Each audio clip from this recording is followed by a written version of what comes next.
Seiun Sky is almost here.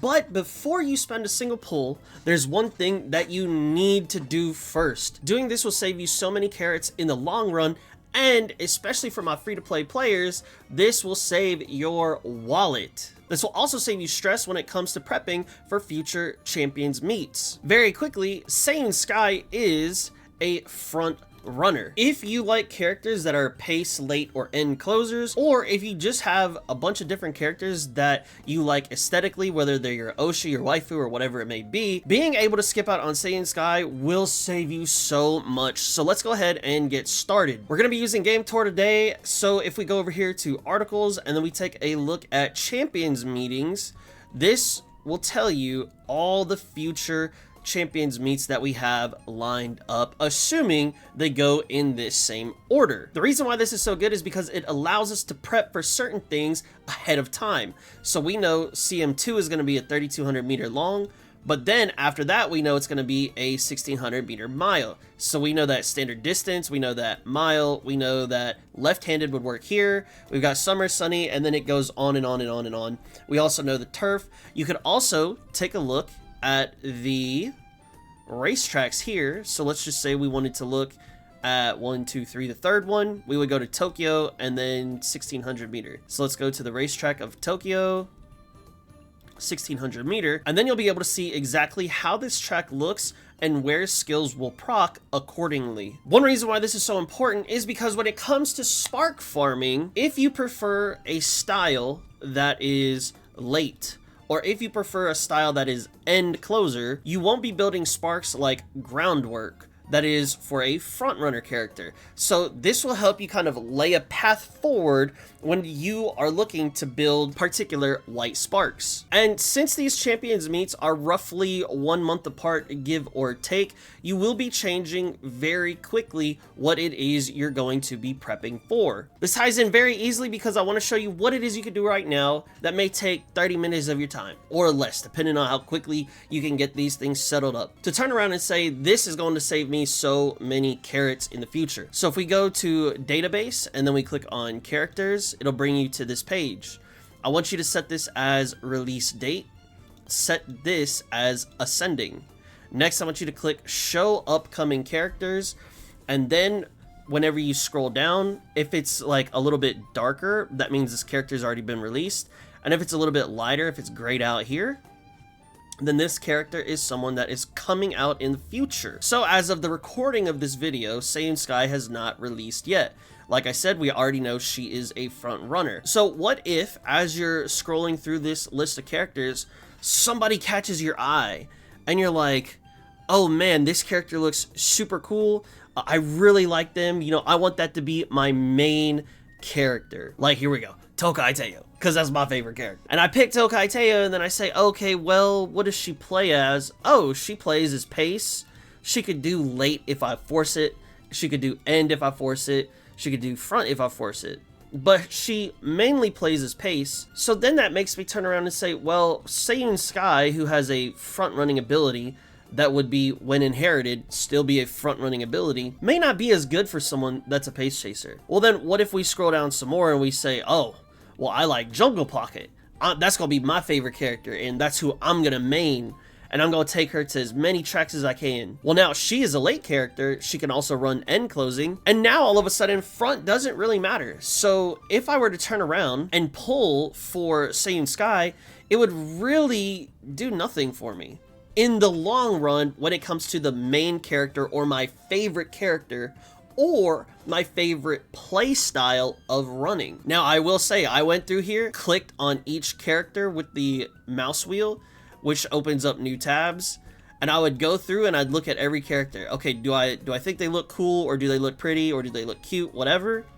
And then I say, okay, if yes, then I would say, what kind of strategy did they run? If no, I would skip to the next character. Do I like them aesthetically? Do I think that they could be my favorite character? And then if yes, I would say, okay, this one's late again. And I would go through and I would pick every character that I think that I would like. And once I did that, I found out that a lot of the characters that I personally like aesthetically are pace chasers.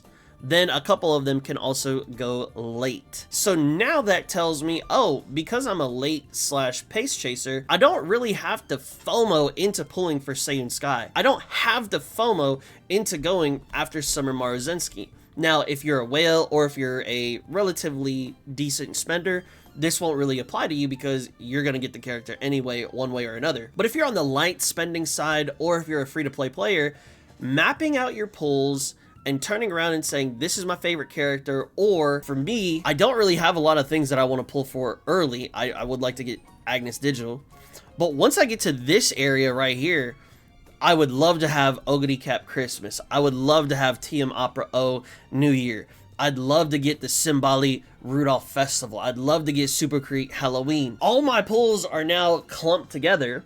And so really, because these are my favorites, if I go to create these characters, it will prevent me from, one, burning out of the game. Two, it will prevent me from impulse decisions and saying, oh, hey, I should really save for this because I personally am going to play in the long term of this game. And so mapping these out, not only does it save my money, it saves me from FOMO, but it also helps me say, oh, hey, because I'm going to play a pace chaser, because I'm going to play XYZ style, I now know what I need to be focusing on when it comes to what skills I want to try to pass down as white sparks. It also tells me what unique abilities I don't need to worry about. One big disclaimer though that I do want to say is if you are a meta chaser, one, the game will be very expensive. Two, the meta will shift obviously from time to time. So you'll go from playing front, then you may go to playing end, and then later down the road you'll go to playing late or pace, and then back to front, and then this. That's just the nature of the gacha games. So if you pick your style, or if you pick your waifu character or your Oshi character, this will save you so much time and headache in the future. I do want to give a warning for my fellow pace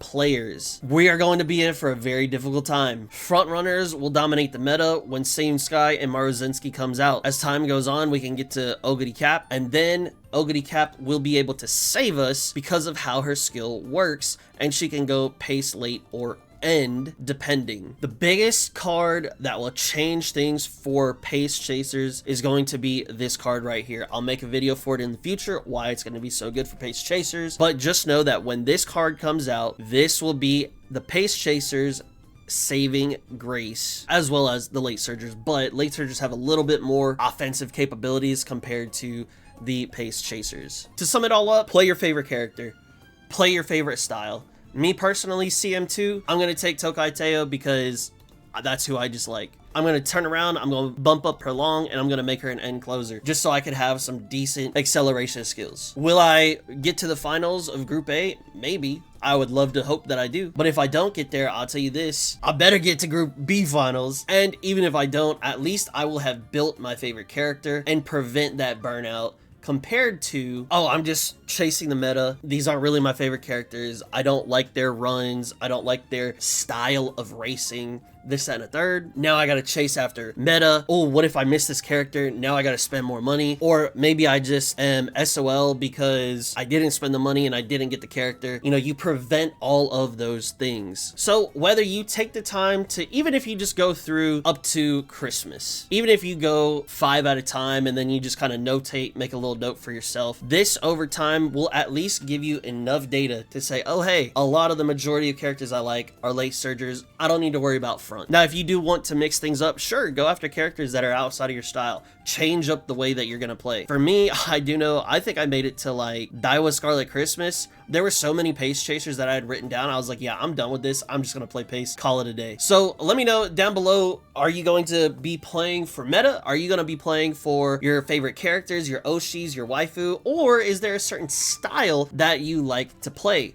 I will say I love the end closer style, but I enjoy so much more the aesthetics and the visuals of the majority of pace chasers. So I said, you know what, pace it is because waifu lifu, right? And if you want to see more Umamusume content, be sure to like and subscribe to the channel, leave the comments, share it with your friends, with your family's friends. Here is a shout out to my current channel members. And somewhere around wherever on the screen will be popping up very soon is a video that the algorithm believes that you would like to watch for my channel. Thank you so much. I will have a CM2 prep video coming out very soon. Until then, best of luck, and I'll catch you in the next one.